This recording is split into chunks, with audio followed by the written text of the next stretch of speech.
اللہ تعالیٰ کیا فرما رہا ہے کہ توکل یا اپنے پر بھروسہ کرنا سکھا رہا ہے کہ تمہارا اور میرا تعلق کیسا ہونا چاہیے۔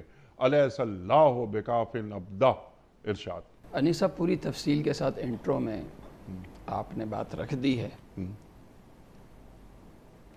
اس آیت کے ذریعے میری اور آپ کی تربیت کی جا رہی ہے سبحان اللہ کہ ایک مسلمان داعی اور ایک مسلمان مبلغ کی تربیت اور اس کی ذہن سازی کیسی ہونی چاہیے۔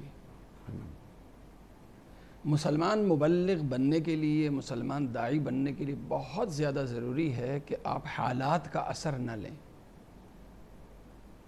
حالات کا اثر نہ لیں۔